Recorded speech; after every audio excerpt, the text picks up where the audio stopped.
جیسا کہ ہم نے ڈسکس کیا تھا کہ فتح مکہ کے بعد مسلمانوں کے پاس جوک در جوک آنے لگے اور جو قبائل تھے وہ معاہدے کرنے لگے اور بہت سارے لوگ مسلمان ہونے لگے.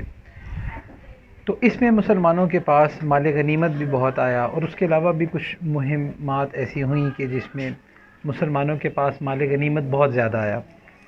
اس صورتحال میں حضور صلی اللہ علیہ وآلہ وسلم نے وہ لوگ جو کہ نئے نئے مسلمان ہو رہے تھے ان کو حضور صلی اللہ علیہ وآلہ وسلم نے مال غنیمت بہت زیادہ دیا. تو اس لیے تاکہ اس سے ان کی دلجوئی بھی ہو اور ان کو دین میں آ کے مزید اطمینان بھی حاصل ہو. تو اس پر کچھ جو انصار تھے، اب انصار پہ نا دو کیفیت تھی. ایک کیفیت تو یہ تھی کہ جب مکہ فتح ہو گیا ہے تو اس کے بعد جو انصار تھے ان کے دل میں خدشہ تھا کہ کہیں ایسا تو نہیں ہے کہ اللہ کے نبی اب یہیں پہ رہ جائیں گے، کیونکہ مکہ سے بڑی محبت تھی. تو ایک انصار کو نا ایک فیئر تھا، کہ ایک غم تھا کہ کہیں ایسا نہ ہو کہ اب اللہ کے نبی چونکہ مکہ فتح ہو گیا اور اس لیے آئے تھے ہمارے پاس تو اب وہ یہیں پہ رہ جائیں. تو اور دوسرا یہ کہ انصار میں سے کچھ ایسے نوجوان کچھ لڑکے تھے، ان کی طرف سے یہ بات آئی کہ حضور صلی اللہ علیہ وآلہ وسلم نے ان نو مسلمین کو جو ہے یہ زیادہ مال غنیمت دے دیا جبکہ ہمیں اتنا نہیں دیا. تو حضور صلی اللہ علیہ وآلہ وسلم تک یہ بات پہنچ گئی. تو حضور صلی اللہ علیہ وآلہ وسلم کو انصار نے کہا کہ یا رسول اللہ صلی اللہ علیہ وسلم ہماری طرف سے یہ نہیں ہے، یہ چند کچھ ایسے لڑکے تھے جنہوں نے یہ بات کہی. تو حضور صلی اللہ علیہ وآلہ وسلم نے بڑی خوبصورت بات فرمائی. یہاں سے ایک لوگوں کو بیلنس کرنے کا، لوگوں کو مینیج کرنے کا ایک طریقہ سمجھ آتا ہے. پہلے تو حضور صلی اللہ علیہ وآلہ وسلم نے ان کو یہ گنوایا کہ دیکھو کیا تمہیں وہ وقت یاد نہیں ہے کہ تم اوس اور خزرج تم آپس میں لڑتے پھرتے تھے اور تمہارے اندر بالکل جہالت تھی. تو میں آیا وہاں پہ، میں نے تمہیں دین سکھایا، میں نے تمہیں اللہ سبحانہ و تعالیٰ کا رستہ دکھایا. حضور صلی اللہ علیہ وآلہ وسلم نے اپنے احسانات ان پر گنوائے کہ پھر تمہیں آپس میں محبت ہو گئی اور پھر اس کے بعد تمہیں فتوحات ہوئیں اور یہ ساری باتیں. اور پھر حضور صلی اللہ علیہ وآلہ وسلم نے ان کی طرف سے یہ بات فرمائی کہ اور تم بھی تو یہ مجھے کہہ سکتے ہو کہ یا رسول اللہ صلی اللہ علیہ وسلم ہم نے تو آپ کے لیے اپنے گھروں کے دروازے کھول دیے، اپنا سب کچھ دے دیا اور ہم نے اپنی جان، اپنا مال، اپنا سب کچھ آپ پر قربان کر دیا. تو حضور صلی اللہ علیہ وسلم نے فرمایا دیکھو تم بھی تو یہ کہہ سکتے ہو، لیکن کیا تم یہ پسند نہیں کرتے کہ کچھ لوگ جب اپنے گھروں کو واپس جائیں تو ان کے پاس مال، مویشی، یہ چیزیں ہوں، اور کچھ لوگ جب گھروں کو واپس جائیں تو ان کے ساتھ اللہ اور اس کا رسول ہو؟ تو کیا تم اس کو پسند نہیں کرتے؟ تو صحابہ جو تھے، وہ جو انصار تھے اسپیشلی، وہ اس موقع پہ جو ہے وہ بالکل حضور صلی اللہ علیہ وآلہ وسلم کی محبت میں سرشار ہو گئے. یعنی کہ حضور صلی اللہ علیہ وآلہ وسلم نے فرمایا کہ دیکھو میں ان کو مال تو دے رہا ہوں لیکن میں تو تمہارے ساتھ ہی جاؤں گا. اس بات میں یہ ایک میسج تھا. تو اس سے وہ جو صحابہ تھے وہ بہت خوش ہو گئے. غرض یہ کہ اس کے بعد پھر ایک غزوہ تبوک کا موقع آتا ہے. غزوہ تبوک جو تھا، جو بادشاہ تھے غسان کے اور روم کے، تو یہ اس وقت کی سپر پاورز تھیں. تو انہوں نے کیونکہ مسلمان جو تھے یہ اکٹھے ہو رہے تھے اور مسلمانوں کی طاقت بڑھ رہی تھی، تو ان کو خطرہ لاحق ہوا کہ کہیں یہ جو مسلمان، یہ جو پاور ابھر رہے ہیں، ہم ان پر حملہ کر کے ان کو دبوچ لیتے ہیں. تو یہ خبریں جو تھیں نا یہ بہت زیادہ پھیلنا شروع ہو گئی. تو حضور صلی اللہ علیہ وآلہ وسلم نے اس کے لیے اوپن اعلان کر دیا کہ ہم جو ہے نا ان سے اوپن لڑائی لڑیں گے. اچھا، اس سے پہلے نارملی ایسا نہیں تھا. جب بھی حضور صلی اللہ علیہ وآلہ وسلم کسی مہم کے لیے نکلتے تھے تو اوپنلی بہت کم بتایا جاتا تھا کہ ہم کہاں جا رہے ہیں، رستے میں چلتے تھے. یہ اصل میں سیکیورٹی ریزنز کی وجہ سے تھا کہ تاکہ دشمنوں تو خبریں نہ پہنچیں. لیکن اس موقع پہ حضور صلی اللہ علیہ وآلہ وسلم نے اوپنلی سب کو بتا دیا کہ ہم جو ہے تبوک کے موقع پہ اس لڑائی کے لیے جا رہے ہیں. خیر، وہ لڑائی کے لیے مسلمان گئے اور پھر مسلمانوں کو اس میں فتح ہوئی. اس پورے واقعے میں ایک واقعہ تھا جو بڑا اہم ہے، بڑی اس میں لرننگ ہے. وہ یہ کہ ایک صحابی تھے جن کا نام تھا حضرت کعب رضی اللہ عنہ. یہ جو تھے یہ بڑے مال پیسے والے تھے، اللہ نے ان کو سب دیا تھا، اور یہ جو صحابی تھے یہ خود یہ واقعہ بتاتے ہیں کہ بیعت عقبہ جو ہوئی تھی، جب مکہ میں بیعت ہوئی تھی یہ ہجرت سے پہلے، اس میں یہ شامل تھے، لیکن یہ بدر میں شامل نہیں ہو سکے تھے کسی وجہ سے۔ تو انہوں نے جب حضور صلی اللہ علیہ وآلہ وسلم نے اعلان کر دیا کہ بس اب جو ہے نا نکل پڑو، تو سب لوگ جو تھے مسلمان تیاریاں کرنے لگ گئے اور اس غزوے کے لیے نکل پڑے۔ لیکن حضرت کعب رضی اللہ عنہ جو تھے نا، انہوں نے سوچا کہ ٹھیک ہے میں نکلتا ہوں، تو بس یہ جس کو کہتے ہیں نا کہ وداؤٹ اینی ایکسکیوز ان کا معاملہ ڈیلے ہوتا گیا، یعنی کہ صبح ان کے خیال میں ہوتا کہ میں شام کو نکل جاؤں گا، پھر شام تک جو ہے وہ ویسی وقت ضائع ہو جاتا، ادھر ادھر ویسٹ ہو جاتا، پھر شام کو یہ سوچتے کہ اب تو رات ہو گئی ہے کدھر جاؤں گا، چلو میں صبح نکل جاؤں گا، اور پھر اگلے دن جو ہے نا ان کے ذہن میں خیال آتا کہ اچھا میں ابھی نکلتا ہوں، ابھی تو مسلمان ادھر ہی ہوں گے۔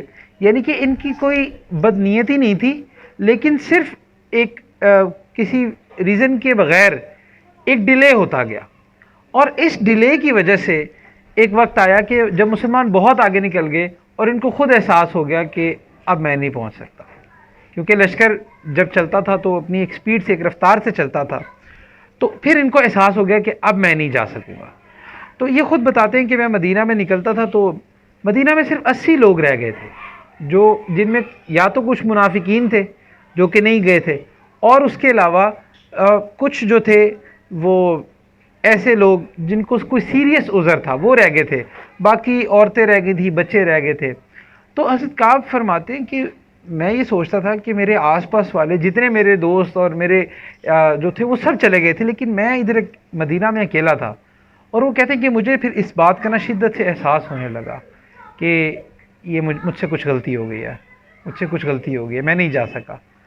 اب اتنے میں دوسری طرف اب چونکہ 30,000 کا لشکر تھا، اتنا بڑا لشکر، مسلمانوں کو پتہ بھی نہ چلتا کہ کون ہے اور کون نہیں ہے، اتنے لوگوں میں کہاں پتہ چلتا ہے۔ تو حضور صلی اللہ علیہ وآلہ وسلم جب تبوک کے موقع پہ پہنچے ہیں، وہاں پر صحابہ کا خیمہ لگا ہوا تھا، تو وہاں پہ نا حضور صلی اللہ علیہ وآلہ وسلم نے پوچھ لیا کہ کعب کدھر ہیں؟ تو ایک بنو سلمہ کے ایک صحابی تھے، تو انہوں نے کہا کہ کعب جو تھے نا، اچھا یہ تبوک کے موقع پہ جو روانگی ہوئی تھی، اس میں ایک اور بات، ایک اور ایڈیشن یہ ہے کہ یہ موقع ایسا تھا جو فصل کے کٹنے کا وقت تھا، یعنی کہ جس کو ہم کہتے ہیں نا اپنے کاروبار میں کہ سیزن ٹائم ہے، تو اس موقع پہ تبوک کے غزوے کا موقع آیا تھا۔ تو اس لیے یہ صحابہ کے لیے یہ بھی ایک چیلنج تھا کہ پورے سال میں جب فصل کاٹنی ہے، اسی فصل سے تو پھر آگے سیل کر کے پورا سال گزارنا ہوتا ہے۔ بہرحال صحابہ اسی کیفیت میں نکل گئے تھے۔ تو وہ جو صحابی تھے نا، انہوں نے کہا کہ یا رسول اللہ صلی اللہ علیہ وسلم، کعب کو اس کے کپڑوں نے اور اس کی مال پیسے نے جو ہے نا پیچھے رہنے دیا، وہ پیچھے رہ گیا۔ اچھا انہوں نے نا اسٹریٹ بات کی کہ وہ اپنی دنیا کی اس وجہ سے نا پیچھے رہ گیا۔ اچھا دوسری طرف حضرت سعد بن معاذ رضی اللہ عنہ ایک صحابی تھے، نہیں غالباً دوسرے ایک صحابی تھے، ان کے بارے میں آتا ہے کہ انہوں نے کہا کہ آپ کیسی بات کرتے ہیں، تو اس طرح کی بات نہیں کرنی چاہیے آپ کو حضور صلی اللہ علیہ وسلم کے سامنے۔ اچھا یہاں پہ نا حضور صلی اللہ علیہ وسلم نے دونوں کی باتیں سنی اور خاموش ہو گئے۔ یہاں سے ایک سبق ملتا ہے، وہ جو صحابی تھے نا جنہوں نے بنو سلمہ کے تھے، ان کا نام حدیث میں نہیں ہے۔ اس کا مطلب یہ ہے کہ یہ بات پوری حضرت کعب تک بعد میں گئی ہوگی، لیکن دیکھیں پہنچانے والے نے ان کا نام نہیں بتایا، کہ کہیں ایسا نہ ہو کہ ٹو میں جیسے لوگ لگ جاتے ہیں نا، اگر کوئی ایسی بات ہو تو فوراً بتا دیتے ہیں کہ جی یہ تو وہ فلاں بندے نے تمہارے بارے میں یہ بات کہی، تو اس سے جو ہے نا نفرتیں پیدا ہوتی ہیں۔ تو ان کا نام روایت میں نہیں ہے، لیکن جو دوسرے صحابی تھے ان کا نام، جنہوں نے ان کے حق میں کہا تھا کہ ان کو بینیفٹ آف ڈاؤٹ دینا چاہیے، ان کا نام بہرحال آتا ہے۔ تو حضور صلی اللہ علیہ وسلم دونوں کی بات سن کے خاموش ہو گئے۔ اس کا مطلب دونوں ہی کی بات ٹھیک تھی، دونوں ہی کا اینگل ٹھیک تھا۔ وہ جو صحابی تھے وہ اس لیے حضور صلی اللہ علیہ وسلم کو یہ بات فرما رہے تھے کہ وہ حق بات پہنچانا چاہتے تھے، اور دوسرے جو صحابی تھے وہ بینیفٹ آف ڈاؤٹ دے رہے تھے کہ حسن ظن رکھنا چاہیے۔ تو اس لیے ہمیں بھی کوشش کرنی چاہیے کہ ہمیں بھی یہ والا، جہاں پہ بھی ہمارے کے ساتھ کوئی ساتھیوں کا کوئی اس طرح کا معاملہ ہو تو ہمیں بینیفٹ آف ڈاؤٹ ضرور دینا چاہیے۔ اور اللہ کے نبی دونوں ہی کی نیت سمجھتے تھے کہ اگر یہ بات کر رہے ہیں تو یہ کس نیت سے کر رہے ہیں، اور یہ کر رہے ہیں تو یہ کس نیت سے کر رہے ہیں، اس لیے دونوں ہی غلط نہیں تھے. تو اس لیے جب کبھی ہمیں کسی سے اختلاف ہوتا ہے تو ضروری نہیں ہے کہ اس کا مطلب کہ ایک صحیح اور دوسرا غلط ہو، کبھی کبھی دونوں بھی ٹھیک ہوتے ہیں. یہ صحابہ کے اختلافات میں اکثر جگہ یہ بات ہمیں ملتی ہے. بہرحال پھر جب حضور صلی اللہ علیہ وآلہ وسلم وہاں سے واپس آئے ہیں تو جو حضرت کعب رضی اللہ عنہ تھے نا، ان کو بڑی شرمندگی تھی. اب آپ سوچیں کہ اتنے پرانے ساتھی اور اتنا تعلق، یعنی کہ اتنا تعلق ہی تو تھا کہ ہزاروں کی تعداد میں بھی حضور صلی اللہ علیہ وسلم نے ان کا پوچھ لیا کہ وہ کدھر ہیں، مجھے نظر نہیں آ رہے. تو اب ان کو شرمندگی بھی تھی کہ اب کیا ہوگا. اچھا، اس موقع پہ انہوں نے دیکھا کہ جب رسول اللہ صلی اللہ علیہ وسلم مسجد میں آ گئے تو جتنے لوگ تھے وہ آتے تھے اور حضور صلی اللہ علیہ وسلم کو اپنے ایکسکیوزز بتاتے تھے کہ ہم فلاں وجہ سے نہیں آ سکے، فلاں وجہ سے نہیں آ سکے. اور ان میں یا تو کچھ منافقین تھے یا جو تھے نا کچھ ایسے لوگ تھے کہ جو تھے جن کا واقعی کوئی سیریس کوئی عذر تھا، اور اکثر ایسے تھے جو اپنے کوئی جھوٹے بہانے بتا رہے تھے. تو ان جھوٹے بہانوں میں بھی اللہ کے نبی سنتے اور ان کے لیے مغفرت کے لیے دعا کر دیتے. تو اس طرح معاملہ چلتا رہا. اب حضرت کعب کی جب باری آئی نا تو انہوں نے سوچا کہ اب میں کیا کروں. سبحان اللہ، یہاں پہ ان کے پاس ایک بڑا چیلنج تھا. اب ایک طرف ان کے ذہن میں تھا کہ میں بھی باقیوں کی طرح کوئی جھوٹا بہانہ کر دوں، اللہ کے نبی دعا فرما دیں گے اور اسی طرح مسئلہ حل ہو جائے گا. لیکن انہوں نے کہا کہ میرے سے غلطی تو ہوئی ہے، تو میں اللہ کے نبی کو دھوکہ نہیں دے سکتا. چونکہ اندر سے تو وفادار تھے تو انہوں نے کہا کہ میں دھوکہ نہیں دے سکتا، میں جھوٹ نہیں بولوں. تو یہ اللہ کے نبی کے پاس گئے اور کہا یا رسول اللہ صلی اللہ علیہ وسلم، میرے پاس کوئی ایکسکیوز نہیں، میں صرف اپنی سستی یا جس بھی وجہ سے میرے پاس کوئی ریزن نہیں ہے کہ جس وجہ سے میں آپ کو کہہ سکوں کہ میں اس لیے نہیں آیا، میرے پاس کوئی ریزن نہیں ہے. تو اس موقع پہ انہوں نے کہا کہ میں اس چیز کی امید رکھتا ہوں کہ اللہ سبحانہ و تعالیٰ مجھے معاف فرما دیں گے. اب حضور صلی اللہ علیہ وآلہ وسلم نے جب یہ بات سنی ہے تو فرمایا کہ ٹھیک ہے، تمہارا فیصلہ اب اللہ ہی کریں گے. اچھا، اس موقع پہ حضور صلی اللہ علیہ وآلہ وسلم ان کو یہ بات جب انہوں نے فرما دی تو اس کے علاوہ کوئی کلام نہیں کیا. اب جب یہ واپس اپنے ساتھیوں کے پاس آئے تو کسی نے کہا کہ یار تمہیں کیا ضرورت تھی، باقی بھی تو لوگ آ رہے تھے، ایکسکیوزز دے رہے تھے، بہانے جو ہم کہتے ہیں نا بہانہ، ہم نے تو بہانے میں یہ بات کی، اصل میں جھوٹ ہوتا ہے، جھوٹ کا دوسرا نام ہم نے بہانہ رکھا ہوا. تو ہم کہتے ہیں کہ جی بہانہ بنا دیتے. تو اس نے کہا کہ آپ بہانہ بنا دیتے یا کچھ ایسا کر دیتے. تو بہت لوگوں نے کہا کہ دیکھیں آپ اللہ کے نبی آپ سے ناراض ہو گئے ہیں اور آپ کو بہانہ کر دیتے، اللہ کے نبی ادھر ہی مغفرت کی دعا کرتے، آپ کا بھی معاملہ باقیوں کی طرح ٹھیک ہو جاتا.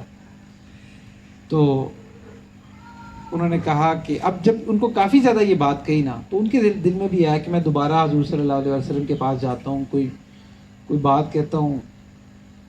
تو لیکن انہوں نے پوچھا کہ اچھا میرے علاوہ بھی کوئی ایسا ہے جس کے ساتھ یہ معاملہ ہوا ہے.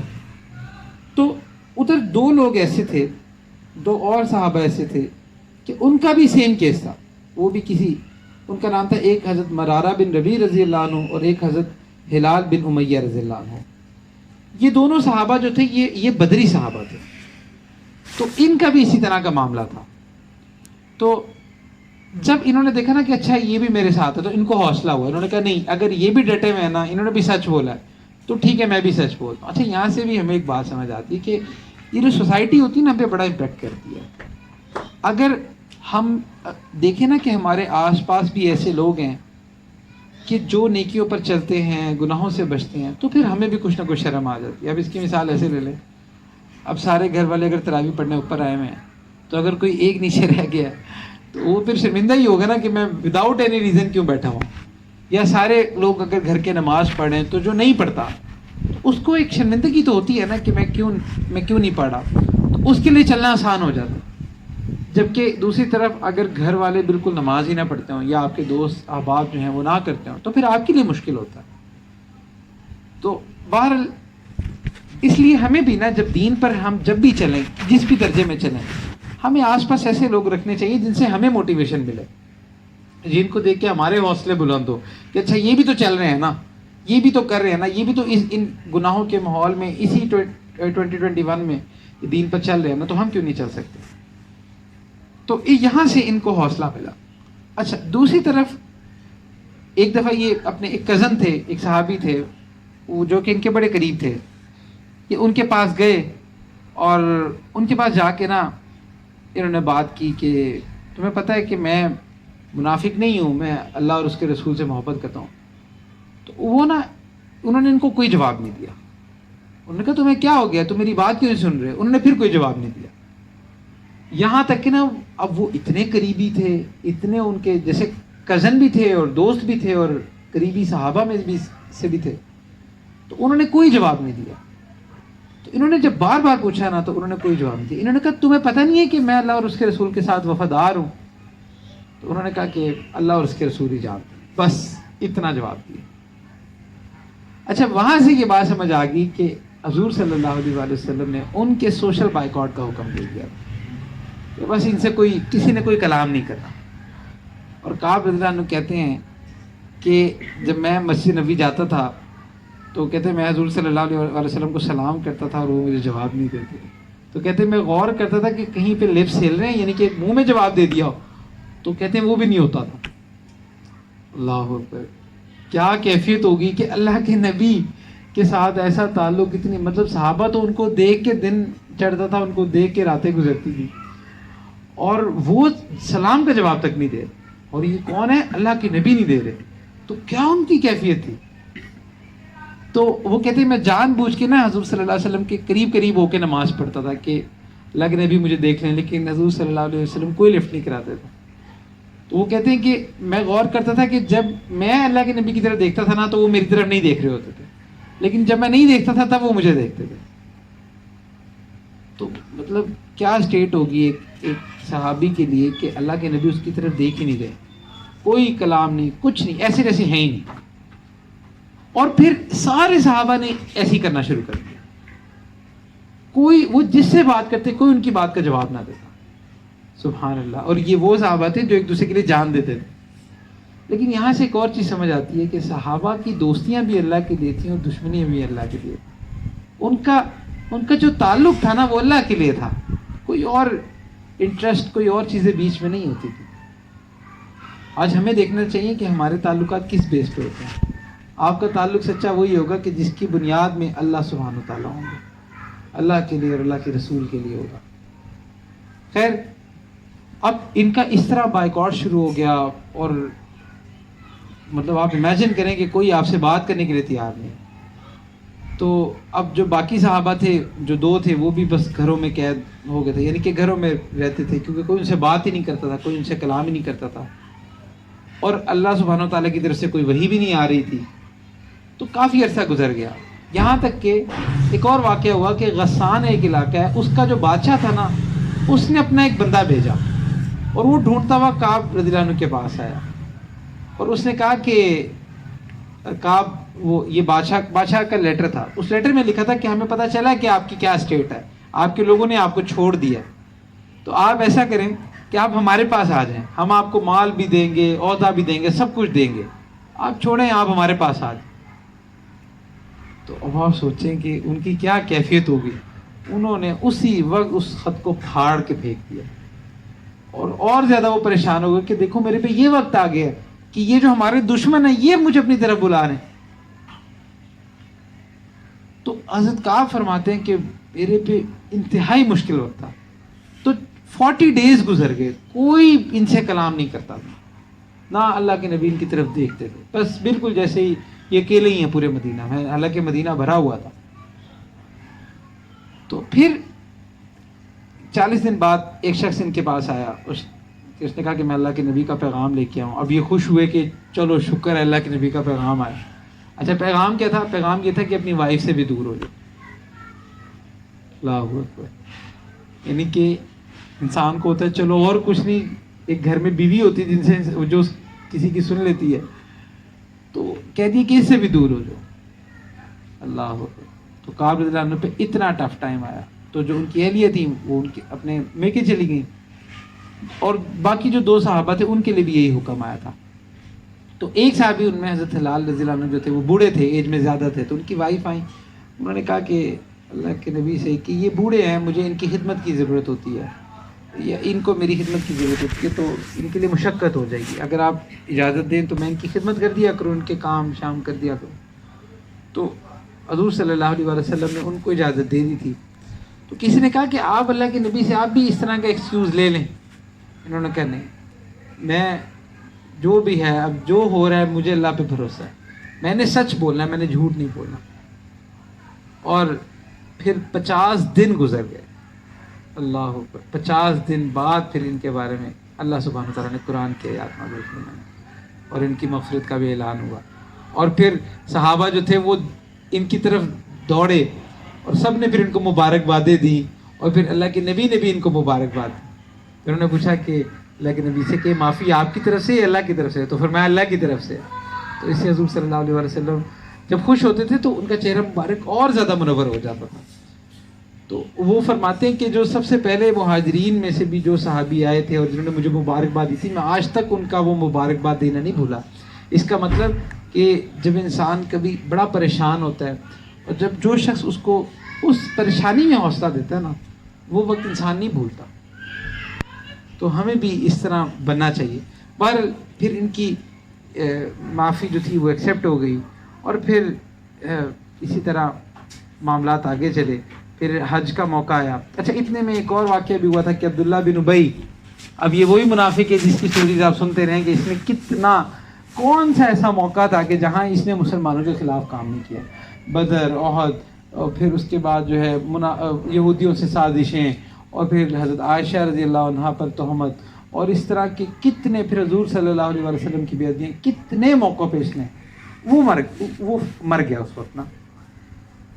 تو ان کے جو بیٹے تھے وہ سچے صحابی تھے, ان کا نام بھی حضرت عبداللہ تھا.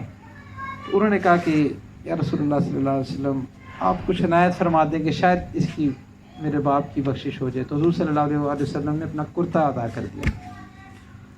ایک طرف دیکھیں کہ کیا اللہ کے نبی کو پتہ نہیں تھا یہ کیا کر رہا ہے, ہر ایک کو پتہ تھا, لیکن شفقت اتنی کہ پھر بھی کوشش تھی کہ بس یہ کسی طرح بخشا جائے. اللہ سبحانہ وتعالیٰ نے حکم نازل فرما دیا تھا کہ آپ 70 دفعہ بھی اگر اس کی بخشش کی, ان کی بخشش کی دعا کریں گے مشرکین کی, اور اس کی ممانعت آ گئی تھی, تو اللہ پھر بھی قبول نہیں کریں گے. حضور صلی اللہ علیہ وسلم نے فرمایا کہ اگر مجھے امید ہوتی نا کہ 70 سے زیادہ دفعہ پہ اللہ قبول کر لیں گے تو میں 70 سے زیادہ دفعہ کر لیتا. تو اللہ کے نبی ان کی نماز جنازہ پڑھانے لگے تھے. حضرت عمر رضی اللہ عنہ اس وقت فرماتے ہیں کہ مجھے پتہ نہیں کہاں سے ہمت آئی, تو میں نے اللہ کے نبی کو روک لیا کہ آپ کیوں جا رہے ہیں, آپ کو پتہ نہیں کہ منافق ہے. لیکن حضور پر شفقت اتنی غالب تھی. بہر پھر قرآن اتر گیا تھا, اللہ سبحانہ وتعالیٰ نے منع کر دیا تھا کہ نہیں آپ جو مرضی کر لیں, اس کی بخشش نہیں ہوگی. اچھا, یہاں پہ بھی نا, یہاں پہ بھی ایک ہمارے لیے سبق ہے کہ ہم جو ہیں وہ کوئی ہالی ووڈ کا, بالی ووڈ کا کوئی ایکٹر مر جائے, اس کے سوشل میڈیا کی ہماری پوسٹ ہی ختم نہیں ہوتی, اس پہ آنسو بہا رہے ہوتے ہیں, لو جی مر گیا, اور بس ہماری پوری کوشش ہوتی ہے کہ بس انسانیت کے ناطے نا اللہ سے جنت پاس کروا دیں اس کے لیے. بھئی وہ کھلم کھلا منکر ہے, وہ کافر ہے, اللہ کو نہیں مان رہا, جس نے اس کھلم کھلا اللہ کا انکاری ہے. اور جب وہ مرتا ہے تو آپ اس کے لیے وہ کر رہے ہوتے ہیں بس جی یہ تو اتنا اچھا بندہ تھا, یہ تو بھئی کیسے اچھا بندہ تھا, وہ تو اللہ کو نہیں مانتا تھا, اللہ کے نبی کو نہیں مانتا تھا, وہ کیسے اچھا بندہ تھا. اور وہ اگر آپ کے مطابق وہ اچھا بندہ تھا تو کیا اللہ ظلم کر رہے ہیں اس کو جہنم میں بھیج کے؟ اللہ تو ظلم نہیں کرتے. تو اس لیے یہ بھی ایک چیز سمجھنی چاہیے. اب آنسو بہائے جا رہے ہیں کہ جی یہ جو ہے انڈیا میں جو ہندو ہیں وہ مر رہے ہیں یا نان مسلمز مر رہے ہیں. ہاں اس درد کے ساتھ کہ بھئی اتنے لوگ جہنم کی آگ میں جا رہے ہیں, دس از سم تھنگ ڈفرینٹ. لیکن یہاں مسئلہ یہ ہوتا ہے کہ ان کے رونے پہ تو سب کچھ ہو رہا ہوتا ہے, جب مسلمان مر رہے ہوتے ہیں کشمیر میں, فلسطین میں اور جگہوں پہ, تب ان کی انسانیت نہیں جاگ رہی ہوتی, ان کی سوشل میڈیا کیمپینز نہیں چل رہی ہوتی, تب تو کچھ بھی نہیں ہو رہا ہوتا. تو اس لیے اللہ سبحانہ و تعالیٰ کی نظر میں یہ جو کفار ہوتے ہیں ان کی حیثیت جو ہے وہ حضرت جی فرما رہے تھے کہ خس و خاشاک کے برابر بھی نہیں ہوتی. جب تک یہ دین قبول نہ کریں، اسلام قبول نہ کریں. ہاں کسی سے حسن ظن رکھ سکتے ہیں کہ کوئی شخص جو ہے نا ہو سکتا ہے مرتے وقت اللہ نے کسی کو کلمہ دے دیا ہو، وہ اللہ کا اس کا معاملہ ہے. لیکن کوئی ہندو مر جائے، کوئی کرسچن مر جائے کہ اور اس کے لیے مغفرت کی دعائیں ہو رہی ہیں، بھائی اس کے لیے مغفرت کی دعائیں اللہ نے منع کر دی ہیں. وہ اللہ کا منکر تھا، وہ رسول اللہ کا منکر تھا. آپ کے اندر زیادہ انسانیت جاگ رہی ہے کہ آپ اس کے لیے مغفرت کے لیے دعائیں کر رہے ہیں. کوئی ایکٹر مر گیا، اس پہ آنسو نہیں ان کے ختم ہو رہے ہوتے، اور جہاں پہ ہمارے مسلمان بھائی بہنوں کے ساتھ جو ہو رہا ہوتا ہے اس کے بارے میں ان کی زبان نہیں نکلتی. تو بہرحال پھر اسی طرح حج کا موقع آیا، جو مسلمان جو تھے وہ حج پر گئے، اور حج پر اب اس میں اصل میں بہت سارے واقعات ہیں، لیکن چونکہ ہمارے پاس وقت کم ہوتا ہے تو اس لیے بیچ میں سے ہم اسکپ کر رہے ہیں. حج کے موقع پر بھی حضور صلی اللہ علیہ وآلہ وسلم نے جو خطبہ تھا ایک وہ دیا، جو کہ بڑا اہم خطبہ تھا، اور مسلمان جو تھے بہت سارے اس وقت وہاں جمع ہوئے. اس میں وہ جو فیمس خطبہ ہے وہ آپ دیکھ سکتے ہیں کہ توحید کا پیغام دیا حضور صلی اللہ علیہ وآلہ وسلم نے، معاشرت کا پیغام دیا، اور ایک دوسرے سے بھلائی کا، اخلاقیات پر بات کی، اور آخر میں اللہ سبحانہ تعالیٰ کی طرف انگلی کر کے، ایسے اشارہ کر کے حضور صلی اللہ علیہ وآلہ وسلم نے پہلے تو صحابہ سے پوچھا کہ کیا میں نے تمہارے تک دین پہنچا دیا؟ تو سب نے یک زبان ہو کر کہا، پھر کہا اللہم اشہد اللہم اشہد اللہم اشہد. اور اس سے پہلے بھی یہ ہو چکا تھا کہ رمضان میں حضرت جبرائیل علیہ السلام جو تھے وہ 2 دفعہ حضور صلی اللہ علیہ وآلہ وسلم کو قرآن کا دورہ کروا چکے تھے. تو پہلے رمضان میں 1 دفعہ کروایا کرتے تھے، لیکن اس رمضان میں 2 دفعہ آئے تھے. اور اعتکاف بھی حضور صلی اللہ علیہ وآلہ وسلم نے آخری جو اعتکاف تھا وہ 20 دنوں کا کیا تھا. تو اسکالرز لکھتے ہیں کہ یہ پہلا سائن تھا کہ اب حضور صلی اللہ علیہ وآلہ وسلم کے جانے کا وقت آ گیا.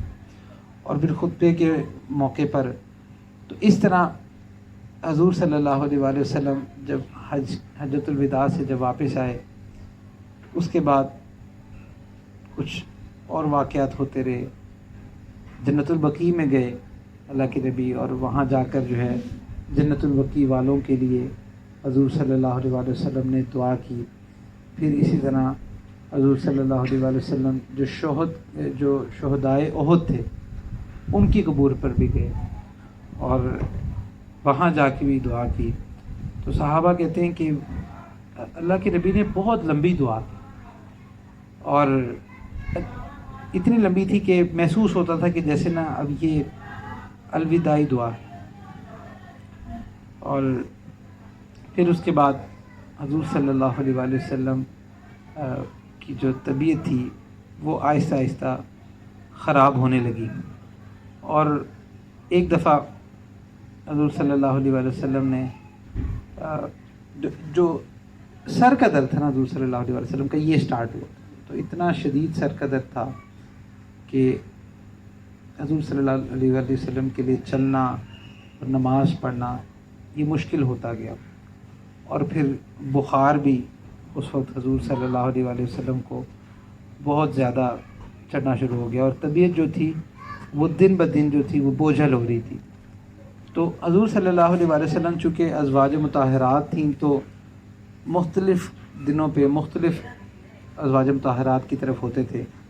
تو طبیعت چونکہ اتنی ناساز تھی تو حضور صلی اللہ علیہ وآلہ وسلم بار بار پوچھتے تھے کہ اچھا میں اب کہاں ہوں، اب کل میں نے کدھر جانا ہے، یعنی کہ ان امہات المؤمنین سے پوچھتے تھے. تو اس سے جتنی امہات المؤمنین تھیں ان کو یہ بات سمجھ آ گئی کہ حضور صلی اللہ علیہ وآلہ وسلم کو اس سے مشقت ہو رہی ہے. تو انہوں نے پوچھا کہ یا رسول اللہ صلی اللہ علیہ وآلہ وسلم آپ کہاں رہنا چاہتے ہیں؟ تو حضور صلی اللہ علیہ وآلہ وسلم نے ان سب سے کہا کہ اگر آپ مجھے اجازت دیں تو میں عائشہ کی طرف رہنا چاہتا ہوں. سبحان اللہ، کہ اس موقع پر بھی کس طرح حضور صلی اللہ علیہ وآلہ وسلم نے ان سے معاملہ کیا، اور سب اس پر ایگری ہو گئیں. تو حضور صلی اللہ علیہ وآلہ وسلم جو تھے وہ حضرت علی رضی اللہ عنہ کے سہارے سے، اور حضرت فضل بن عباس، یہ حضرت عباس رضی اللہ عنہ کے بیٹے تھے، ان کے سہارے سے پھر حضرت عائشہ رضی اللہ عنہا کے حجرے میں. تو حضرت عائشہ رضی اللہ عنہا کا حجرہ جو تھا وہ مسجد نبی کے بالکل ساتھ لگتا تھا، یعنی کہ اگر وہ باہر پردہ ہٹاتے تھے نا تو سامنے مسجد نبی شریف نظر آ رہی ہوتی تھی، نماز اور نمازی سب وہاں پہ نظر آ رہے ہوتے تھے. تو ایک دفعہ وفات سے 5 دن پہلے بدھ کا روز تھا، جسم میں حرارت جو تھی وہ بہت زیادہ تھی، جس کی وجہ سے تکلیف اور غشی تھی. تو حضور صلی اللہ علیہ وآلہ وسلم نے فرمایا کہ نا مجھ پر پانی بہاؤ، زیادہ سے زیادہ پانی بہاؤ، تاکہ میری بخار کی شدت کم ہو اور میں کچھ خطاب کر سکوں، صحابہ سے بیان کر سکوں. تو حضور صلی اللہ علیہ وآلہ وسلم پر پانی بہت زیادہ بہایا گیا، جس سے بخار کی جو شدت تھی وہ کچھ کم ہوئی. اور حضور صلی اللہ علیہ وآلہ وسلم کو اس وقت سر میں درد اتنا زیادہ تھا کہ سر پر پٹی باندھی ہوئی تھی اس درد کی وجہ سے. تو حضور صلی اللہ علیہ وآلہ وسلم صحابہ کے سہارے سے ممبر تک گئے اور ممبر پر بیٹھ گئے. صحابہ کرام جو تھے وہ سارے ارد گرد جمع ہو گئے. اب اس موقع پہ حضور صلی اللہ علیہ وآلہ وسلم نے عجیب ایک خطاب فرمایا. سب سے پہلے جو فرمایا وہ یہ کہ یہود و نصارہ پر اللہ کی لعنت کہ انہوں نے اپنے انبیاء کی قبروں کو مساجد بنا لیا. تو آپ دیکھیں کہ کیسا عجیب میسج تھا کہ پہلے سینٹینس ہی یہیں سے سٹارٹ کیا کہ میری قبر کو کوئی اس طرح کا. اس لیے قبور پر جو ہے وہ سجدے کرنا اور اس طرح کی عبادات کرنا یہ منع ہے. ایک روایت میں ہے کہ یہود و نصارہ پر اللہ کی مار کے انہوں نے اپنے انبیاء کی قبروں کو مسجد بنا دیا. پھر فرمایا کہ تم لوگ میری قبر کو بت نہ بنانا کہ اس کی پوجا کی جائے. پھر آپ صلی اللہ علیہ وآلہ وسلم نے اپنے آپ کو قصاص کے لیے پیش کیا اور کہا کہ میں نے کسی کی پیٹھ پر کوڑا مارا ہو تو میری پیٹھ حاضر ہے، وہ بدلہ لے لے. کسی کی کوئی بے آبروئی کی ہو تو وہ بھی مجھ سے بدلہ لے لے. عجیب بات کہ کیا خوبصورت لیسن ہے کہ حضور صلی اللہ علیہ وآلہ وسلم دونوں جہانوں کے سردار ہیں اور کیسے اپنے آپ کو کن کے سامنے پیش کریں، اپنے صحابہ کے کہ جو ان پر جان چھڑکتے تھے، اور ان کے سامنے خود کو پیش کر رہے ہیں کہ مجھ سے جو بدلہ لینا چاہتے لے لو. آج ہمارے اندر اتنی اکڑ ہوتی ہے کہ ہم کسی سے معافی مانگنا گوارا ہی نہیں کرتے. پھر اس کے بعد ایک شخص نے کہا کہ آپ کے ذمے میرے 3 درہم باقی ہیں. تو آپ صلی اللہ علیہ وآلہ وسلم نے ان کو ادا کر دیا. اچھا، یہاں سے نا ایک اور بات بھی سمجھ آتی ہے کہ جو صحابہ تھے نا وہ حضور صلی اللہ علیہ وآلہ وسلم کی صحبت سے یہ چیز سمجھ چکے تھے کہ حضور صلی اللہ علیہ وآلہ وسلم کوئی بات تکلفاً نہیں فرماتے تھے. اگر وہ کوئی بات کہتے تھے تو ان کا مطلب ہوتا تھا وہ بات کہنا. یعنی کہ اس کی مثال ایسے کہ اگر ہم آج کہیں نا کسی کو کہ جی جس کو کوئی میرے سے ہے کوئی چیز، تو اب کوئی ہم سے تقاضا کر لے تو ہم اس کو مائنڈ کر دیتے ہیں کہ جی دیکھا اس نے کیوں میرے سے تقاضا کر لیا. بہرحال تو حضور صلی اللہ علیہ وآلہ وسلم کوئی بات جو فرمایا کرتے تھے اس میں کوئی تکلف نہیں ہوتا تھا، وہ جو فرماتے تھے وہ ان کا مطلب ہوتا تھا. پھر اس کے بارے میں پھر بعد میں حضور صلی اللہ علیہ وآلہ وسلم نے فرمایا کہ میں تمہیں انصار کے بارے میں وصیت کرتا ہوں کیونکہ وہ میرے قلب و جگر ہے. سبحان اللہ. انہوں نے اپنی ذمہ داری پوری کر دی مگر ان کے حقوق باقی رہ گئے. انصار کا دل بڑا کر دیا کہ تم نے تو جو ہے اپنا سب کچھ پورا کر دیا لیکن ہم تمہارا حق نہیں ادا کر سکے. لہٰذا ان کے نیکوکار سے قبول کرنا اور ان کے خطا کار سے درگزر کرنا. پھر اسی طرح کچھ انصار کے بارے میں باتیں فرمائیں. پھر آپ صلی اللہ علیہ وآلہ وسلم نے فرمایا کہ ایک بندے کو اللہ نے اختیار دیا کہ وہ یا تو دنیا کی چمک دمک اور زیب و زینت میں سے جو کچھ ہے جو اللہ نے اس کو دیا ہے یا وہ اختیار کر لے یا اللہ کے پاس جو کچھ ہے اسے اختیار کر لے. تو اس بندے نے اللہ کے پاس والی چیز کو اختیار کر لیا. ایک صحابی حضرت ابو سعید خدری رضی اللہ عنہ کا بیان ہے کہ جیسی یہ بات کہی نا تو حضرت ابو بکر صدیق رضی اللہ عنہ جو تھے وہ اٹھ کر رونے لگے اور فرمایا کہ ہم اپنے ماں باپ سمیت آپ پر قربان. تو اس پر نا لوگوں کو بڑا تعجب کہ لوگ کہتے ہیں کہ ہم یہ کہنے لگے کہ اس بوڑھے کو کیا ہو گیا. حضور صلی اللہ علیہ وآلہ وسلم تو ایک بات فرما رہے ہیں، تو صحابی کہتے ہیں کہ پھر کچھ عرصے بعد ہمیں پتہ چلا کہ وہ جو شخص تھے جو اللہ کے نبی نے جس کا تذکرہ کیا تھا وہ اللہ کے نبی خود تھے، اور حضرت ابو بکر صدیق رضی اللہ عنہ جو تھے وہ مزاج نبوت کے سب سے زیادہ قریب تھے، تو اس لیے وہ یہ بات سمجھ گئے۔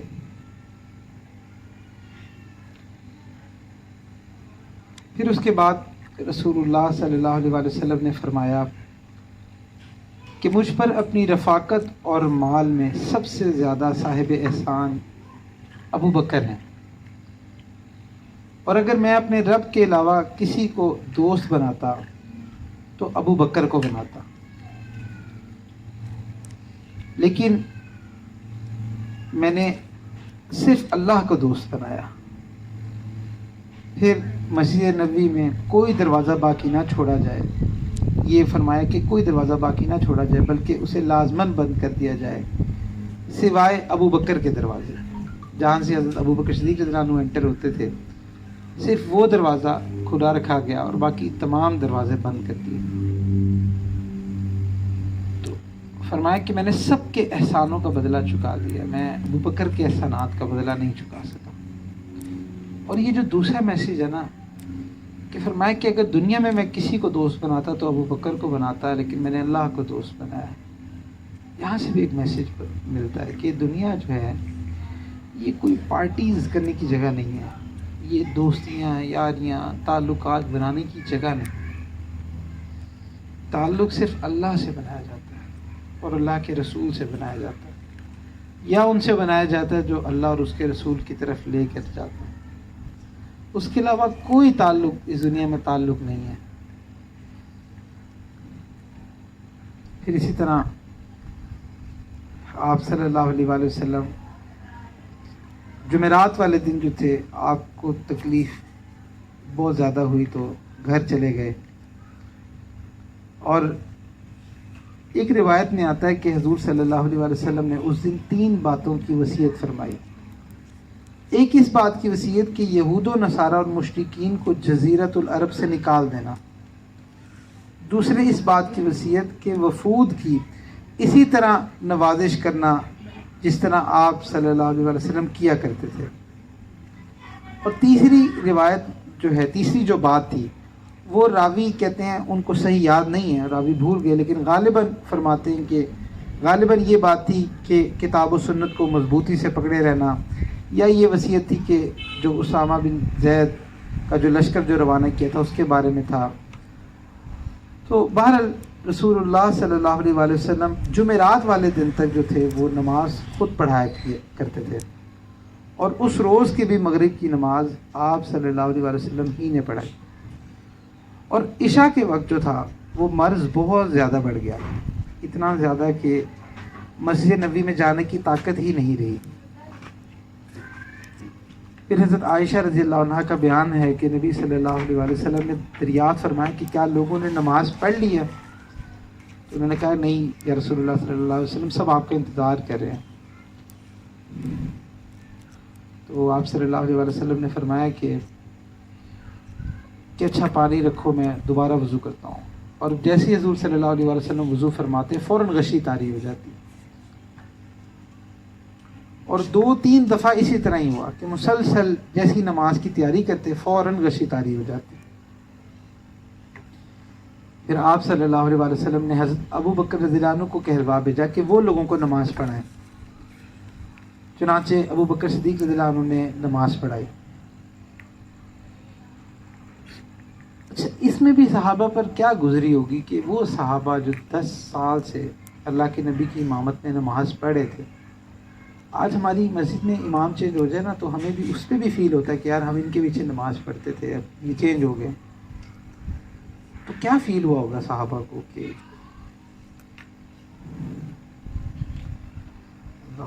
پھر اس کے بعد ایک دفعہ حضرت ابو بکر صدیق رضی اللہ عنہ نماز پڑھا رہے تھے، تو حضور صلی اللہ علیہ وسلم نے کوشش کی، ہمت کی کہ میں کسی طرح جا کے نماز میں شامل ہو جاؤں. تو نماز کے لیے حضور صلی اللہ علیہ وآلہ وسلم جب آئے ہیں تو حضرت ابو بکر صدیق رضی اللہ عنہ پیچھے ہٹنے لگے کہ تاکہ یہاں پر حضور صلی اللہ علیہ وآلہ وسلم آ جائیں. لیکن حضور صلی اللہ علیہ وآلہ وسلم نے اشارے سے منع فرما دیا اور حضرت ابو بکر صدیق رضی اللہ عنہ کے بائیں جانب آ گئے. تو یعنی کہ اس طرح کہ حضور صلی اللہ علیہ وآلہ وسلم نماز پڑھا رہے ہیں، حضرت ابو بکر صدیق رضی اللہ عنہ کو، اور حضرت ابو بکر صدیق رضی اللہ عنہ امامت کروا رہے پیچھے تمام صحابہ کی. تو اس طرح ایک وہ بن گیا. پھر اسی طرح ایک دن پہلے جو اتوار کا دن تھا تو حضور صلی اللہ علیہ وآلہ وسلم نے اپنے تمام جو غلام تھے سب کو آزاد کر دیا. اور حضور صلی اللہ علیہ وآلہ وسلم نے پوچھا کہ میرے پاس کتنا مال ہے؟ تو بتایا گیا 7 دینار ہے. تو حضور صلی اللہ علیہ وآلہ وسلم نے فرمایا کہ میں ان 7 دیناروں کے ساتھ میں اللہ کو کیسے فیس کروں گا؟ جی. تو وہ 7 دینار بھی جو تھے وہ بھی سارا صدقہ کر دیا، اور جو ہتھیار تھے جو اپنے پاس تھا وہ سب کچھ دے دیا. اور رات میں جو چراغ جلانا تھا اس کے لیے بھی تیل نہیں تھا تو وہ بھی پڑوسن سے ادھار لیا تھا. پھر اسی طرح ایک دفعہ حضرت فاطمہ رضی اللہ عنہا جو تھی وہ حضور صلی اللہ علیہ وآلہ وسلم کے پاس آئیں. تو حضور صلی اللہ علیہ وآلہ وسلم جب بھی حضرت فاطمہ رضی اللہ عنہا آتی تھیں تو حضور کھڑے ہو کے ان کا استقبال کرتے تھے اور ان کے ماتھے پر پیار کرتے تھے. تو یہ فرسٹ ٹائم تھا کہ حضور صلی اللہ علیہ وآلہ وسلم نہیں کھڑے ہوئے. تو حضرت فاطمہ رضی اللہ عنہا فرماتی ہیں کہ حضور صلی اللہ علیہ وآلہ وسلم نے مجھے اشارہ کیا تو میں ان کے قریب ہوئی. تو پہلی بات جب کہی تو حضرت فاطمہ رضی اللہ عنہا رونے لگ گئی. پھر دوبارہ حضور صلی اللہ علیہ وآلہ وسلم نے ایک بات کہی تو حضرت فاطمہ رضی اللہ عنہا مسکرانے لگ گئی، ہنسنے لگ گئی. تو اس کے بارے میں حضرت عائشہ رضی اللہ عنہا فرماتی ہیں کہ میں نے بعد میں حضرت فاطمہ رضی اللہ عنہا سے پوچھا کہ کیا وجہ تھی کہ آپ پہلے رونے لگ گئی تھیں پھر بعد میں ہنسنے لگ گئی تھیں.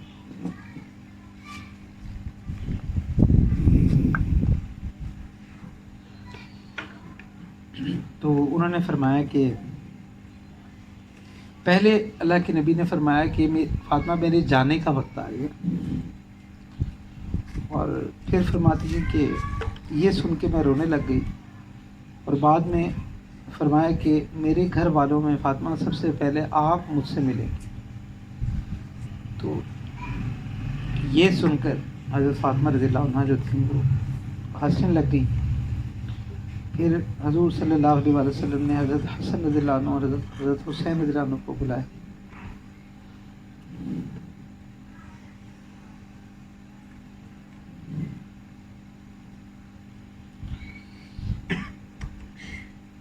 It's actually very difficult to explain. پھر اسی طرح صحابہ جو تھے وہ حضور صلی اللہ علیہ وسلم کے پاس آتے رہے، اور حضرت عائشہ رضی اللہ عنہا فرماتی ہیں کہ پیر والے دن فجر کی نماز کے وقت